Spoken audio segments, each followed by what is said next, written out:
નમસ્કાર.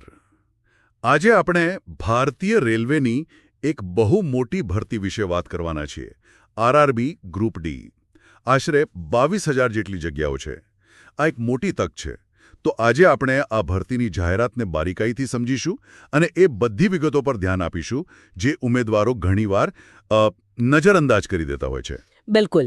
અને જુઓ, આ ચર્ચા ખાલી જગ્યાઓ વિશે ઓછી છે, પણ એની જે અરજી પ્રક્રિયા છે, જે અત્યંત કડક છે, એને સમજવા વિશે વધુ છે.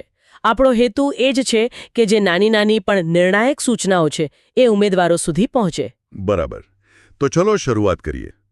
પદોની વાત કરીએ તો આમાં લેવલ 1ના પદો છે, જેમ કે ટ્રેક મેન્ટેનર, પોઇન્ટ્સમેન. હા, અને બીજા વિભાગોમાં આસિસ્ટન્ટના પદો પણ છે.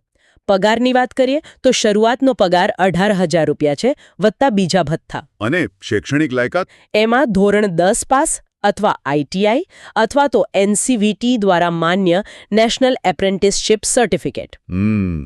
અને વયમર્યાદા? 18 થી 33 વર્ષ. પણ મને લાગે છે કે આ બધી સામાન્ય વિગતો છે. અસલી વાત તો હવે શરૂ થાય છે, ખાસ કરીને તારીખોને લઈને. ધવો રહ્યો. મૂળ તારીખો બદલાઈ છે. ઓહ, અચ્છા. હા. નવી સમયરેખા મુજબ ઓનલાઈન અરજી 31 જાન્યુઆરી 2026થી શરૂ થશે. અને છેલ્લી તારીખ? 2 માર્ચ 2026. અને અરજીમાં સુધારા માટે પણ સમય મળશે 5 માર્ચથી 14 માર્ચ સુધી. આ તારીખોનું પાલન કરવું એ અત્યંત જરૂરી છે. બરાબર.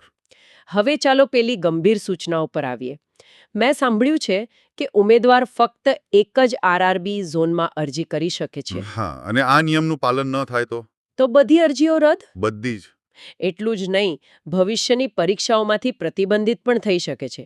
એટલે ઝોનની પસંદગી બહુ સમજી વિચારીને કરવાની. આ ખરેખર ગંભીર છે. અને એનાથી પણ વધુ ગંભીર મને પેલી એકાઉન્ટ બનાવવાવાળી વાત લાગી. હા, એ સૌથી મહત્વનું છે. કે રજિસ્ટ્રેશન વખતે જે વિગતો નાખી, જેમ કે નામ, જન્મ તારીખ, મોબાઈલ નંબર, એ ક્યારેય નહીં બદલી શકાય. સુધારા વિન્ડોમાં પણ નહીં. બિલકુલ. એ વિગતો પથ્થરની લકીર જેવી છે. એકવાર સબમિટ થઈ ગયો મતલબ થઈ ગયો. એટલે ફોર્મ ભરતી વખતે 2 વાર બધું ચેક કરવું. અને લાઈવ ફોટો કેપ્ચર? આવડી શું નવું છે? આ એકદમ નવો અને મને લાગે છે સારો નિયમ છે. એટલે જૂનો પાસપોર્ટ સાઇઝ ફોટો નહીં ચાલે? ના, અરજી કરતી વખતે જ વેબકેમ કે સારા કેમેરાવાળા ફોનથી લાઈવ ફોટો પાડવાનો રહેશે.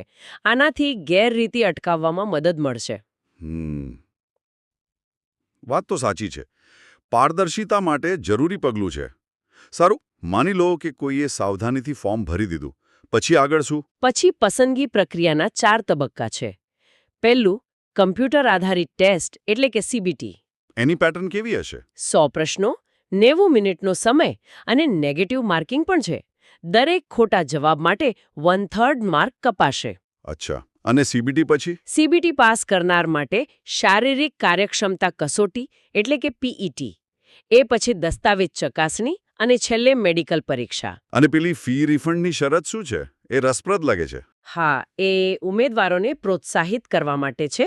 જનરલ કેટેગરી માટે 500 રૂપિયા અને અન્ય અનામત કેટેગરી માટે 250 રૂપિયા ફી છે. બરાબર. પણ જે ઉમેદવારો સીબીટીમાં હાજર રહેશે તેમને ફીનો અમુક ભાગ અથવા તો પૂરેપૂરી ફી પાછી મળી જશે. આનાથી એ સુનિશ્ચિત થાય છે કે ફક્ત ગંભીર ઉમેદવારો જ પરીક્ષા આપવા આવે. સાચી વાત છે. અને જાહેરાતમાં છેતરપિંડી કરનારાઓથી સાવધ રહેવાની ચેતવણી પણ છે. ચોક્કસ. પસંદગી ફક્ત અને ફક્ત મેરિટના આધારે અને કમ્પ્યુટરાઇઝ્ડ પ્રક્રિયાથી જ થાય છે. કોઈના ખોટા વચનોમાં આવવું નહીં. તો આખી ચર્ચાનો સાર એ જ નીકળે છે કે આ એક મોટી તક તો છે, પણ એની સાથે એટલા જ કડક નિયમો અને સમયમર્યાદા પણ છે. એક જ અરજીનો નિયમ હોય, ન બદલી શકાય તેવી વિગતો હોય કે પછી લાઈવ ફોટો, બધું એ જ બતાવે છે કે રેલવે સાવચેત ઉમેદવાર શોધી રહી છે. બિલકુલ. આખી ભરતી પ્રક્રિયા પોતે જ પ્રથમ પરીક્ષા છે. એ ઉમેદવારની સૂચનાઓનું પાલન કરવાની ક્ષમતાને ચકાસે છે. એટલે મારો અંતિમ વિચાર એ છે કે ઉમેદવારોએ અભ્યાસક્રમ શરૂ કરતા પહેલા શું આ નિયમ પુસ્તિકાનો મતલબ કે નોટિફિકેશનનો પૂરેપૂરો અભ્યાસ કર્યો છે? કારણ કે પહેલી પરીક્ષા તો ત્યાં જ શરૂ થઈ જાય છે.